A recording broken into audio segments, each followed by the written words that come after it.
Right. So what was last week with Josh? Yeah. So welcome to our podcast that doesn't have Josh on this week. And Josh has turned into Freddie this week. Yeah. As you can well tell. Yep. They're both from up north. Drop the Yorkshire accent. Right.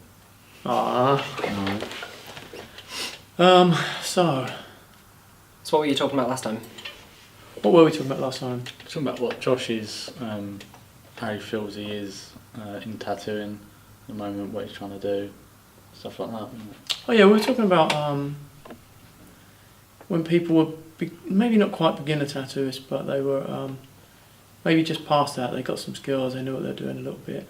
And I was saying it's fascinating how, like, what their obsession is, like what's the thing that they focus on the most. I find it interesting, how you move forward. And Josh was all about trying to get technically better. Yeah. So does he consider himself like past that technical stage? No, not at all. He thinks that's the thing he has to nail, especially because he does realism. And so the level of realism, weirdly, that he wants to do. that he wants to do, that's out there in the world, he want to compete with. I mean, because his charcoal drawings are incredible, and he basically wants to be able to tattoo to that same level. Yeah. And he's not a million miles off it, but the level of the top realistic artists in the world today is just fucking outrageous, isn't it? Yeah. It's downright offensively good. And then it's a hard one, isn't it? Because it's hard to, I think, as artists try and reach that kind of technical level that you want, but still be individual. Because I think the people who are doing that top-notch stuff are all kind of blending into one almost, aren't they? Yeah. Do you know what I mean? Like, you just see it and it's like, yeah, it's impressive. I've seen so-and-so do it, so-and-so do it. I don't know.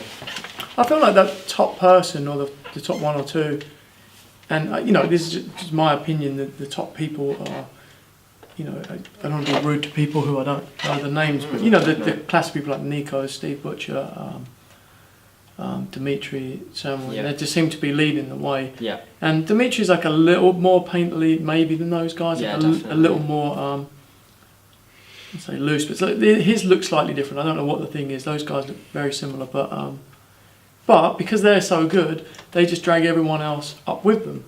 And if you want to come up and you want to do that, you have to compete with them, I guess. And it seems like most people are aiming for what they're doing because they're the top guys. It's very hard when someone's that good to see past what they're doing or to see a different way to do it because it seems like, wow, you've just nailed everything about it because they're that good. I almost feel like in the last kind of year of working here, I've gone from trying to get that technical, more realistic aspect, but then I've realised that forcing that too much has almost taken away any kind of natural fluidity and style I had anyway. So now I've kind of almost took a step backwards and feel like I'm trying to simplify stuff. I don't know, it's weird. But yeah, trying to find that balance of keeping something realistic, but then what personal style is in that if you're just literally trying to copy something super accurate. Unless you've composed it yourself, there's so many levels to it, isn't there? Wasn't you experimenting before with just doing everything with one needle and things like that? Yeah, I still do that now a little bit. Like you said when you were tattooing me the other day that you probably can do a whole tattoo with a 5 mag. I feel that with like a 15 mag. That's like my go-to. I feel like you could do it with. I feel like you could choose any of the needles. Oh, what? He used to own But I feel like you could try that with any of your needle groupings, like magnums anyway. Do pretty much all of it with that, and just get a different look each time. Yeah. Yeah, I mean, obviously, you use all of them, and then you get all the different looks in one. But it's a kind of good learning tool. One, it makes you a little more creative, makes you out of your normal routine, so it makes you be a little bit more creative. But the other thing is, you really, really find what technique you can get with that. You know what I mean? So when you're doing that piece and you're using all of them, you know for sure, I need the 13 for this, or I need the 7 for this one, or whatever. Yeah, the rest is just extra, isn't it? Yeah, definitely. I think sometimes when you are restricted by things, you get way more creative than you could have if everything was just open to you, if everything's available. Like when me and Matt's first tattooing, and you said to us, like, you have to do designs that are only solid lines and solid black. And you get, like, you end up doing some quite cool stuff that ends up carrying on further on that you might end up using a different skill. Yeah, and I mean, I only said that to you guys because I thought lines and solid colour was lesson number 1. Oh god, yeah. Until you've nailed that, like, what's the point in... I mean, well, I think there's only really soft edges after that, but you know, or layering of colours and things like that. Or In the technical aspect, Yeah. yeah. But there, you know, but what a great way to learn those technical things you need to learn, plus hone your creative skills a little bit by saying these are the only tools you're allowed. Make something cool out of that. Like I always used to like it and still do a little bit. I shouldn't really say that because that'll make people come to me that have already got tattoos. But I quite like when I'm limited. Here's the space that's left on my arm or back or whatever. Yeah, do something. Do you know what I mean? Do something cool with that. It forces you to be creative and it limits your options. So I don't know, it makes it easier. Like you said, if you've got a whole back and any option open to you, it can be, unless you've got some idea in mind already. Yeah. It can make it quite I had hard. a really weird one of them recently that I was like, felt kind of bad. She basically has like the entire outside of her arm tattooed and she has the whole inside free. She was like wanting to do the inside, and at first I was like, oh god, it's like the shit spot left, isn't it? Like the bit that no one's gonna see, weird shape, but then I don't know, it's something different, I guess. I don't know. Yeah.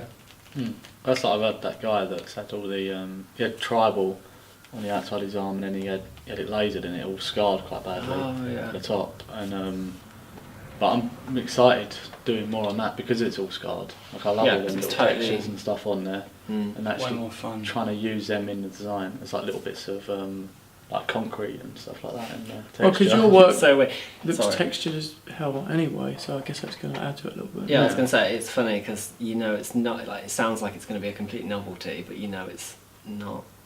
Like when people, like when Kaylee had to use that nipple for the boob on that pin-up lady. Do you know what I mean? It's like the opposite of that. It's using someone's body part for something awesome. Yeah, I like that stuff. Yeah, me too. Yeah, I guess it's quite interesting when you actually get to use someone's body part. You know when people talk, they have all these buzzwords like making a tattoo fit your body and flow and this kind of stuff. And you're like, yeah, but you're just saying those words, or do you really know what it means? But like finding creative ways to use what is on someone's body or the space that's left, or Yeah, without it being a piss take. yeah, absolutely, yeah, because that was kind of like a piss take. Yeah. I'm sure it wasn't a piss take for him, but No, he fucking loved it, didn't he? Yeah. So what I was thinking is, what you were saying before, is so what I was talking to one of my customer today about. What's funny? Sorry, Having a giggle fit. Let it out. It just got me. I just did the guy with the nipple. I could just see Freddie just staring at me as well. Is he gonna break? No. What was that? Was that the one that had the woman on him? And that was her. Yeah. Yeah, I remember. I know that's going to have to be edited out because he'll watch. If he watches it. He won't watch this. Hey, he did get that done. That's not we didn't say anything. I'm laughing because I love it. Yeah. Happy tears. Yeah. Yeah. But so you know when you just to go back then, just to try and be half sensible for a second there. When you were saying about being technical and you feel like trying too hard to be technical made. Yeah, I felt like I was totally not being myself. Being less genuine, and so obviously you're trying to find out where are you on that scale of technical to completely loose and untechnical, Yes. and you're not at that end of the spectrum. But so I was talking to my customer today about this and saying one of the things in life that everyone's trying to do, or what you should be trying to do, and for a while I was tricked into thinking you should be an all-rounder, or you should work on all the skills, you should be able to do everything. What you really should do to be successful is try and find the thing you're good at and push that. So, you know, really, really push that so you can be excellent at that. Yeah. Yeah, I mean, maybe not ignore your weaknesses or whatever, but they're never going to be a strength for you, are they? So for you, like, what have you found that obviously aiming for super technical perfection in your tattoo is not It's not the one. what you're after? Yeah, it's funny because like I guess when I came here I thought I had this style which was basically just borrowed from so many other people I was following and inspired by, and I didn't really realise that at the time that there weren't these kind of categories that you have to fit into. There wasn't like if you do lines you don't have to put that around every, like, I don't know, I just had all these rules set in my head, and coming here has kind of broke that all up. And then yeah, I got so obsessed with the technicalities of it. I was working next to Leanne, obviously I learned a hell of a lot from Leanne. Then I kind of started to feel naturally like I was getting inspired is the right word, but I guess I didn't want it to look like a sheer copy, obviously, because her style wasn't necessarily what I wanted to replicate. I just wanted to learn the technicalities from it. Yeah. And now I'm trying to use that in my own way, I guess. But it's kind of taking a while to break from that, which isn't a bad thing because I've learned a lot from it, but I do just want to kind of go in a very different direction with what I've learned, just to try new things. So yeah, I guess I kind of want to get away from that. And I think I've kind of tried to play around with that idea by, I feel like my work recently looks a lot more distorted to a point where like there's no beginning and end to anything. If I put something with this, something with this, everything blends together, it blends with the background. I love that, yeah. Yeah, so I like the idea of they're just, you're not being able to distinguish where something ends and something begins as such. I've always liked that idea where the background becomes a foreground and vice versa. And, and it was learning how to do it properly, because before I was kind of doing it, not wrong, but I remember you said to me once about putting the colour in the foreground and then you're like, why are you putting it in the background as well? And it was right because it made the whole thing look flat. So it's trying to find, ways to do that. Trying to find ways to do that and make it look good. So I'm not too sure where I'm going with my work at the minute, but I feel like it's feeling a lot more natural than it has done for the last year, which is exciting. Well, so, geez, I forgot what I was going to say properly, but so with, you know, I don't want to talk crap about realistic work because I love it as well. But what you're saying is there are other categories out there other than just making things look exactly like a thing. Yeah. There's other ways to express yourself, there's other things. And you know what, it's like, you know, we were saying earlier on, and we talked about it before, my customer brought it up today about the thing about guys that go to the gym and want to look all jacked and tanned on their, you know, Instagram, and you were saying it's a new like type of person that's trying to. Yeah, definitely. This is their how they show They've their named worth it. in the world. It's called a spawnosexual. Right. Yeah. But like we were saying, they're just trying to find their category where they can feel good about themselves, and their thing is, hey, maybe I don't have a great job and loads of money or whatever. That sounds what you mean, but this is my. But this is the thing that I care about, and this is the thing that gives me self-worth. And it's something that's obtainable, and it's something that the average person identifies with, and oh, that's a good-looking person. Immediately, you've got some recognition for something. Without, Well, so anyway. But it interests me, like a theme we were talking about this week. So, how much of that do you think should just be, fuck it, let everyone find their self-worth in whatever it is that they, you know, where they excel, or the area of, like, you know, when you say it's obtainable, it's not really obtainable for everybody. Some people fucking struggle their whole lives trying to look, you know, aesthetically pleasing or whatever. You know what I mean? That's just their little thing where they excel, and good for them. But I was likening that to, you know, to work, and not to say that I want to find my own category because I'm not good at whatever the thing is that's popular, like realism or whatever. But you should find the area that's you, and try and push that, and try and explain to people why that is worthwhile as well. Yeah. Right. But without making, like we were talking about films and music and stuff like that the other day. And what was the thing that you guys were talking about? Like you went to see a new film the other day, but you were saying how disappointed you are in films in general. Yeah, we were just saying it seems like it's like every film is like the same house but decorated differently, isn't it? You know, it's like as you're watching it, I felt a bit tired during it, and I was like, fuck, you know, when you're only in there, they haven't even had the fight scene yet. Yeah. Like, I already knew what was going to happen during it, which is like, as good as the film is, it's just filled up with the same different stuff, but all in the same structure. Do you think that's how people were feeling about when you said about your work? That was a lot of about, sorry. When people were saying, if there's not a skull in it, then do you think you're like breaking the system a little bit and throwing people off track? Yeah, I feel like for a minute I thought, wow, I must just be really good at this, and everyone thinks I'm great, but it just happened that what I was doing for a moment had lined up with what was easy for people to like, and easy for them to like, this is cool, and do you know what I mean? And then this has carried on its own journey, and it just intersected with this public perception of what's cool and what they like. And then as I carried on the journey, it felt like, oh shit, they don't like me anymore. But that's just there all the time. Do you know what I mean? I just happened to intersect with it. I think that's I had what to we're do this trying to show you what. It's like breaking the familiarity, isn't it? It's like all the time. Like I showed a customer their design today, and they were pulling up tattoos that I did like last year, and I was saying to her, I was like, yeah, I still really like them, but this is this year, like this is something new, like I've done all them sort of thing. So it's hard to say to people this is what I want to do, but it's not done yet. And I know that we're all like that, like all of us, Leanne's like it, Kaylee, you know. Especially as a young artist, I think, like, I don't know, maybe the opposite. Yeah, I don't think so. I think sometimes you can be more stuck in your category because when you're older, you've been doing it longer. It's maybe even harder. I don't know if it's harder or whatever, but it's finding the ways to... Look, we don't care about that popular, cool stuff. It doesn't bother us. We're not against it, but we're trying to express ourselves, aren't we? We're trying to do our own thing and express that and show people that that has its own worth. Just because this other stuff is super popular, it doesn't make it better. If anything, like we feel like, well, not we feel like this is better, but we just feel like this has its own worth, right? The things that you're trying to do.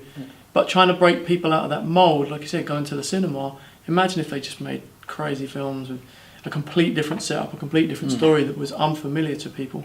They feel so unfamiliar. Yeah, it's like those films are out there, but they're to a niche, and we're trying to get that. It would be crazy challenging for people. Yeah, and that's it. You're aiming for nichey people. If you want to make money, you've got to, you know, but if you want to make money in a film, it's got to be blue and orange. It's got to have a fight scene. It's got to, you know, or whatever the standard things are. But it's hard for us to find the language and find the ways to explain to customers, right? Like what we're trying to do. Yeah. I guess it just depends. You've got to figure out what you want out of it, haven't you? Because like with people making big Hollywood film type things, they would do loads of audience testing, you know, take them in there and be like, oh, there was only like 60% of them loved it. How about if we change this scene? Okay, then 70% love that, and then keep pushing it. You think about those big movies, like it is just money, isn't it? And that isn't the thing I'm doing. Yeah, with my, but that so relates to your tattooing, right? Yeah. Like your customer comes in and they go, "Can you take that bit out?" Or "I don't like blue. Can we make that green?" And that's what you're doing. You're basically asking the audience what they think, and then changing it. And that exact day, seems like, gross I don't like to us, yellow. I was like, he doesn't like. Yeah, like you look at a flower that's yellow and go, oh, well, like don't like that. Yeah. That's one ugly flower. You've got like minimal colours. But you've got 7 colours. Like that one. Yeah. There's 7 colours that your eyes can see. Yeah. And you're going to favour one over another. They all look good, just in the right combinations. Exactly. Yeah. That's how the world works. That's how nature works. Things look good in the correct combination. Yeah. You know? I think I had these yellow flowers because because there was like loads of blue and purple flowers behind it. So I was like, okay, so if I change that to yellow, then I've got to kind of think about what's behind it. And then the rose at the top was mint green. She was like, can we change that to a red one? But the leaves were dark pink. So I was like, no, I can't have a red rose with pink flowers. Just leave it as it is. It's going to be pretty. But so that's the thing. Like, I don't know that I want to blame one particular thing or person or whatever. But I know, from my own experience, before there was tattooing on TV, people didn't used to come in with a shopping list full of stuff. It sort of seemed to teach people that this is how you approach tattoos. You say, I like this, I want this in it, this in it, this in it, this in it, and that's what it's like. I guess it's so accessible to see images of good tattoos online. It has become like a shopping list. Like you can go online and say, oh, I like that, I like a bit of that, I like that, and then you go in, you take it in, rather than you have that kind of awkward experience of walking into a tattoo shop not really knowing what you're doing, and they come up with something cool and you're like, my favourite thing with that is when a customer goes, oh, I really like this, but I couldn't really find any tattoos to do with it. It's like, shit. Like they googled the thing and then tattoo and nothing came up, and they're like, well, I couldn't get that then. What was it? Oh no, just in general. So I was trying to throw you off. Yeah. No, just in general, of anything. Gearbox toe. Oh damn it! There's no gearbox toes. It's not happening. Isn't that funny though that eventually you can end up putting the stuff in a tattoo that you like. Once you build your market or your customers and they see what you do and they like it, the thing, like you said it before, the thing is so irrelevant, or the colour or the whatever. It's so irrelevant because you're just trying to, like we said, I watched a weird YouTube video and the guy was talking about music and how sounds can have these effects on you and hit this certain drum and you feel it in a certain part of your body, and a different one you feel in a different place. You're just like, holy shit. And the different feel you get from that deeper one, like almost a feeling of like if you heard that and you're in a jungle somewhere and you heard that, you'd be like, holy shit, there's some fucking warriors coming or whatever. Or you have this other lighter noise and you probably think, fuck, there's maybe a party going on, maybe I'll go and see you know what I mean? If you heard that Yeah. noise, you'd want to go towards it, and the other one, you'd probably be scared. So you realise, oh wow, I've got this whole palette of stuff that I could play with. And it's the same with tattoos, and it just seems like everyone focuses on the thing or the element too much. Yeah. When you use colours to have a certain feeling or emotion, or cooler colours, warmer colours, And that's exactly it. It's more like, contrasting colours, whatever. Yeah. You've got so many. it's like look at it as tools a, there. look at it as a whole thing, not like breaking it down Yes, to into specifics separate. of what it is and saying I don't like this bit. Like it's like looking at a classic painting and going like, oh, that's weird. They've got blue shoes. Mhm. Like you just wouldn't do that. We always So- call that the Kill Bill effect. Mm-hmm. When someone's like, oh, I love that tattoo, and they go, I love that bit. It's like when Yeah. people go, oh, I like Like Kill part Bill one. 1. And you're like, no, Kill Bill 1 and 2 Well, is really? one story. Yeah. And they mean, what I like is that big fight scene in Yeah. the Crazy restaurant 88. or whatever, the crazy 88. Yeah. And you're like, oh my God, you only liked it because it had that. It's one whole story. Mhm. You like the whole story. Technically, you like the middle of it. Yeah. Yeah. Yeah. But I always think that about tattooing. I'm always question how. I don't know how to describe it. Just like if you wanted a piece of artwork to hang in your house from one of your favourite artists, like you wouldn't go to them and say, "This is specifically what I want." Mhm. Like It's a strange. Rembrandt. Could you make that green? Because I'm not Yeah. really into Or you need to red. paint like a little girl, kind of like Banksy does. Like, you just wouldn't. Oh, you wouldn't. So why has it kind of got to that with tattooing? Because all it Yeah. is, it's just wearing. Well, it should just be wearing a piece of artwork. So I don't know. But like you said, maybe like you have to try and ask your customers to see the picture as a whole. Mm. How does it make you feel? Or sometimes you have to do something and get a story out of them, or a emotion, or something that you want it to convey. And then you sort of almost have to sell it to them and explain how, look, if you look at it like this, it actually means this, or it makes you feel this way. Like I remember, and this is like basic stuff that someone had said to me before about one of my paintings, and he was like, it looks so different because, I don't know, there was a person in it and she had her eyes closed, or she's looking away, versus that one that where it's looking at you and it feels more confrontational or whatever. Definitely. And it's like, you don't think that was by fucking accident. Like I Yeah. wanted to create a feeling or a emotion or set. We were talking today with Leanne's customer about reading a book or watching a film that you just feel a little uncomfortable after you've watched it. What's wrong with feeling uncomfortable after you've watched the thing? Does everything have to wrap up neatly in this certain safe little way? Can you? I think that's why I love that design that I was I've about, started getting by Luke. Is that what you're going to say? yeah, I was about to say that when I showed it to Matt, he was like, "Oh, you wanted to look at it, didn't you?" He was like, "Oh, it's a bit fucking gross. I don't want to look at it as well." Yeah, it's the kind of painting I'd love to have in a house, in a room. Yeah, but it makes you feel And then I uncomfortable wouldn't as well. wanna go near yeah, it, you yeah. wouldn't want to go in that room. I'm a Yeah, bit scared of Yeah. it. but you would want to go in there. Wasn't Yeah. your mum scared of it as well? My mum didn't like it. Yeah. Yeah.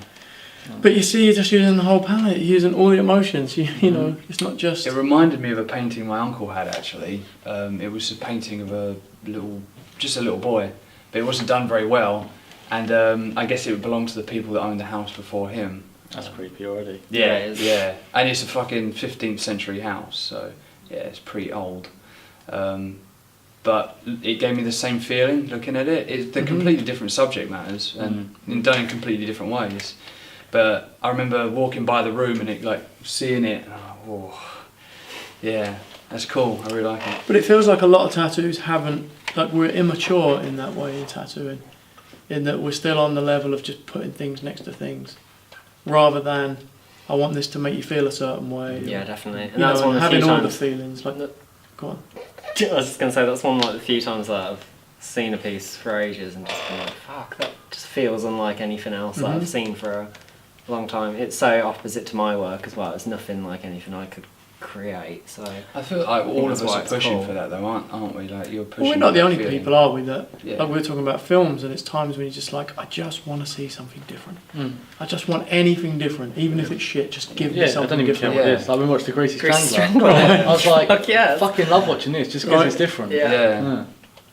And definitely, again, I fucking love tattooing where it's going. I think there's some incredible artists, but god damn it, I just want to see something different. Sometimes I was Oh talking my about God, my yeah. client about music, and I'm not super into whatever music's going on now, but I just don't. I feel like, come on, world, just give me something fucking awesome again. Yeah. I don't even care what it is. I want something brand new and awesome, like hip hop was when I was a kid, or or Yeah. punk rock was, or whatever the things that It's people. funny though, because it all just whittles down to taste, doesn't it? Like, Because I could say to you, oh my god, you have, like, if you haven't listened to this album, this will blow your mind. It came out last year, it's new, but then you'd listen to it, and even if it was different, you're like, oh, Yeah, but that album isn't what I think what Jason's talking about, especially is where hip hop was this huge movement with a large group of people.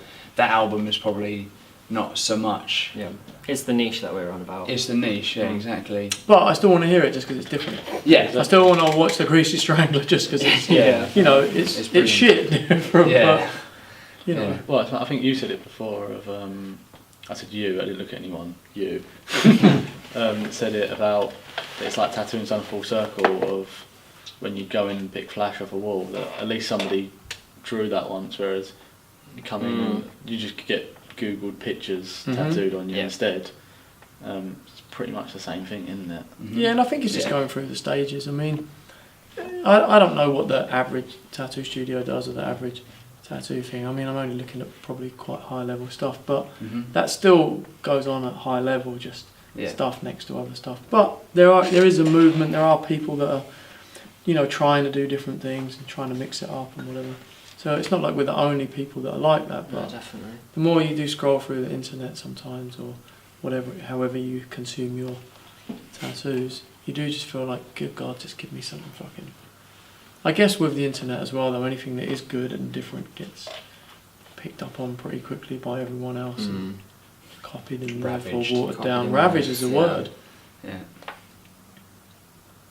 But yeah, give us something different. Yeah. Reminds me of dubstep. When that first came about. And then they picked that one weird bass noise, right, and but it was that, every pop song. Right, but exactly, is that how it's going to go now? Do we get that one move? And then, But I don't think that was like a movement like hip hop was. I think that was one move. It was one move in time, yeah. You know, like you make a move, and everyone goes, "Oh, that move's cool," and that really is what dubstep was. The fucking Transformers having sex noise on everything. Yeah, that's the annoying thing though. In actual dubstep music, that was one little aspect of it. All right, was, like, that was the bit that people, that was the bit that people picked up on, right? Exactly, yeah. So what was the last big movement in tattooing?